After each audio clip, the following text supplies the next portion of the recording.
너 우리 경기도의 경기라는 이름이 내년이면 무려 1000년이 되는 거 알아? 1000년? 1000년이라고 하니 왠지 환상 속의 도시 같다. 1000년의 해를 맞이해서 경기도에서는 투어를 다니며 우리 도민들의 의견을 모으고 있대. 모아서 뭐하게? 우리의 의견을 모아 정책이 되게 한다는 거지. 단순히 1000년이 된 환상 속의 도시가 아니야. 우리의 상상이 현실로 구현되는 곳이야. 대한민국의 심장 경기도. 고려시대부터 불린 경기라는 이름은 어느새 1000년이 되었습니다.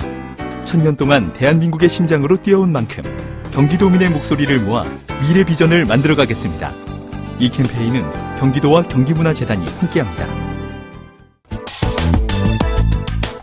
어렵게 살아가는 우리 이웃들 돌아보는 안진걸의 이웃사람 코너입니다. 오늘은 경찰관 이야기를 해볼 텐데요. 경찰이 뭐 무섭기나 하지 뭐 어렵게 살아가느냐 이러실 분들 계실지 모르는데 스스로 목숨을 끊는 경찰관들이 그렇게나 많답니다. 네, 참여연대 안진걸 사무처장 어서 오십시오. 예, 안녕하십니까. 최근에 인천에서만 잇따라서 한 3분 맞죠? 예, 맞습니다. 좀 소개해 주세요.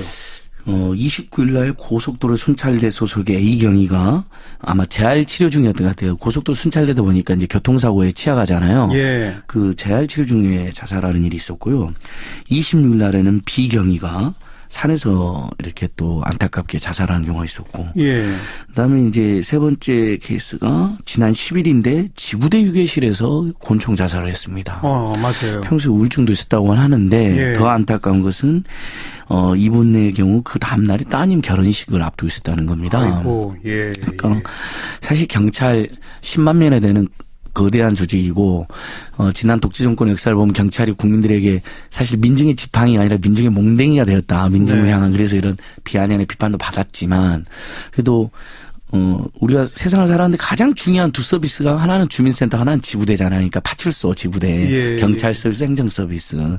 가장 중요한 우리 공적인 서비스를 담당하는 분들이 최근에 이렇게 많이 자살하고 있다는 소식에 저희들도 우리가 경찰들을 보고 인권을 지켜라고 강력 촉구한 건 물론 잘한 거지만 경찰 내부에서 이 경찰분들이 여러 가지 스트레스와 자살과 뭔가 굉장한 인권 침해 상황에 시달리고 있는 것에 대한 관심은 상대적으로 부족한 거 아니었나 이런 고민을 해보게 되더라고요. 이런 뉴스 접하면서 다른 자료들을 보니까 참 놀라운 게 지난 5년 동안에 경찰관 근무 중에 순직한 것보다 자살한 경우가 더 많다면서요? 맞습니다. 그러니까 그 박남춘 의원실에서 자료를 냈는데요. 최근 5년간 자살한 경찰관은 일단 100명이나 되고요. 5년간 100명? 예, 1년에 20여 명씩 자살을 한 것으로 밝혀졌고 이 기간에 경찰관이 이제 순직하신 분은 79명 정도. 그러니까 그것도 많은 건데. 그것도 많죠. 순직도 정말 사회를 위해서 우리 국민을 위해서 쓰다가 돌아가신 거잖아요. 이것도 너무 억울하고 통탄할 일이고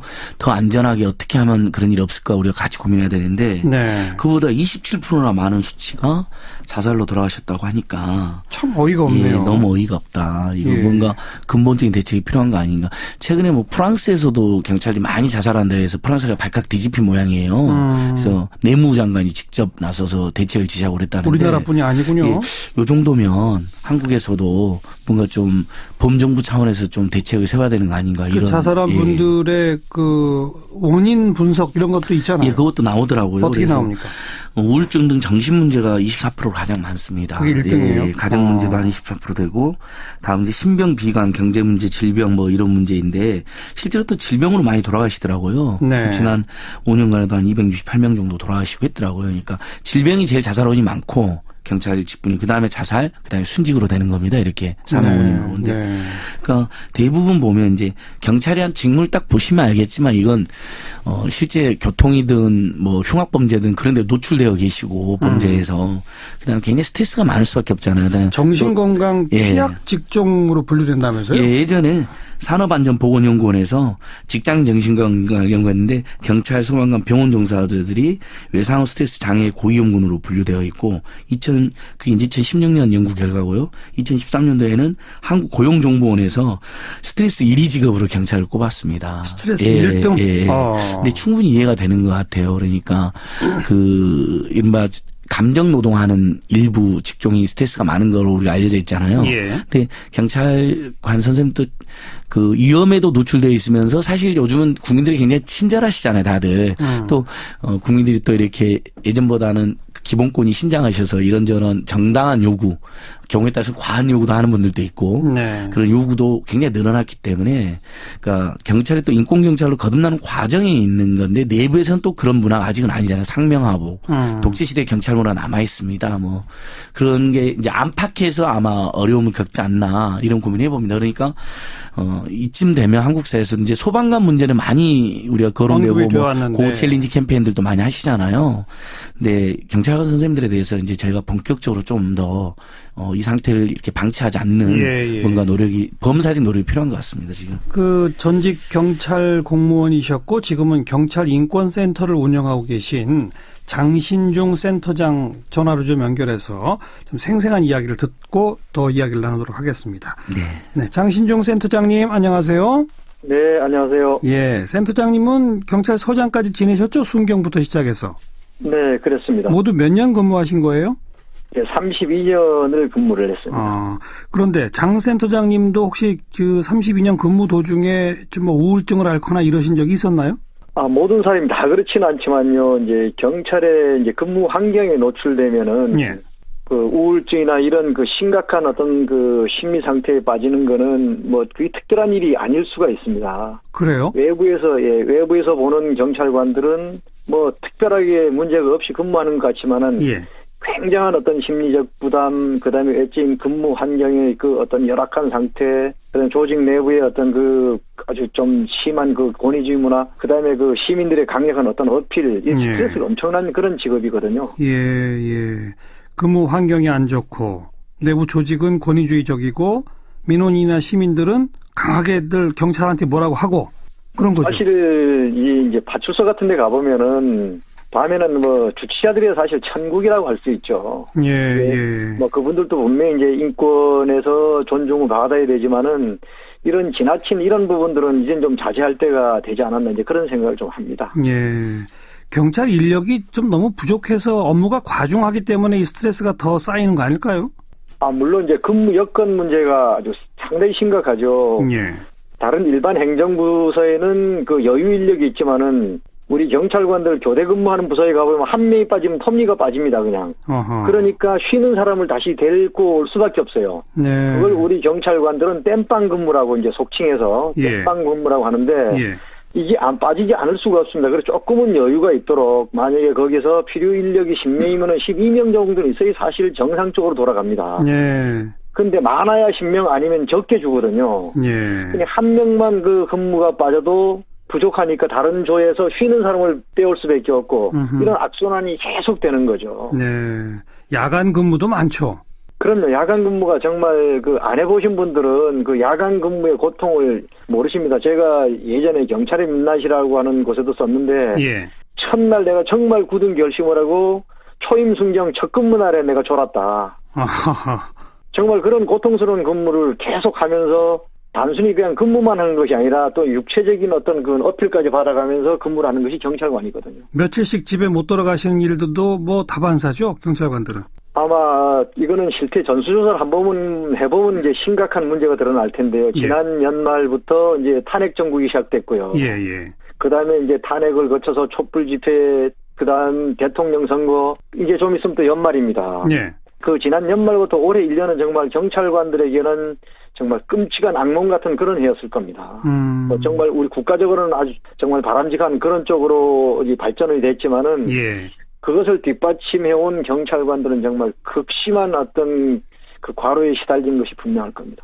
거기까지는 저희가 생각도 못했네요, 정말. 그리고 이 경찰 조직 내에 권위주의 문화를 상징하는 사건이 최근에 뭐 한 여경을 감찰을 하는데 강압 감찰을 했다. 그래서 지금 경찰관들이 직접 서명해서 한 1000명 가까이 서명한 그런 그 고발까지 이루어지고 있지 않습니까? 그거 좀 소개해 주시겠어요? 네, 그렇습니다. 이게 하루 이틀 된 것이 아니고요. 지금 경찰관들의 자살 중에 강압 감찰이나 억지 감찰로 인한 자살을 우리가 한번 따져봐야 됩니다. 사실 공권력에 의한 그 죽음이거든요. 지난해 동두천 경찰서 여자 경찰관 여순경 한 분이 또 자살을 했죠. 감찰을 받다가. 그 다음 8월 달에는 또 김제경찰서에서 감찰을 받던 경찰관이 한 명 저수지에 빠져서 스스로 목숨을 끊었어요. 그런데 이런 것은 감찰로 인한 사망이 분명함에도 발표를 할 땐 다 우울증, 신병비관, 가정비관 이렇게 몰아붙인단 말이죠. 강압감찰, 억지감찰이 뭐예요? 자, 이번에 만약에 충북청에서 우리 여직원을 감찰한 이유를 보면 어이가 없거든요. 뭡니까? 세상에 이제 킥스라고 하는 형통망 시스템이 있습니다. 이분이 그것을 관리를 하는데 자기 칭찬 같은 공치사를 했다는 내용까지 들어있어요. 네. 이런 걸 봤으면 이건 지저치워이죠. 익명이기도 하고 음해성 투서가 분명하고 익명 투서에 그런 내용이 공치사 했다는 게 들어있다. 그걸로 감찰을 했다. 그래서 내용조차도 정말 터무니없는 아무것도 아닌 내용이거든요. 상식적으로도 근거도 없이 그냥 그랬던 겁니다. 그런 음해성 이런 걸 자신들의 책임을 면하기 위해서 사실은 한 거라고 볼 수가 있거든요. 근데 감찰을 해서 그분이 아니 난 그런 적 없습니다. 그러면 딱 받아들여지고 그래야 되는 거 아니에요? 그렇죠. 그걸 이제 꽤 맞춰서 억지로 처벌하려는 관행이 있습니다. 이런 거죠. 우리 감찰들의 관행이 책임을 회피하기 위해서 아니면 경찰 지휘부가 자기 책임을 회피하기 위해서 사소한 민원이나 억지성 민원에 대해서도 경찰관들을 희생양 삼아서 문제를 봉합해버리는 관행이 아주 굉장히 큽니다. 그래요? 예, 이거 분명하거든요. 그래서 우리 경찰관들이 감찰을 뭐라고 부르는지 아십니까? 뭐라고 불러요? 조금 속된 말이지만 개대가리라고 부릅니다. 왜요?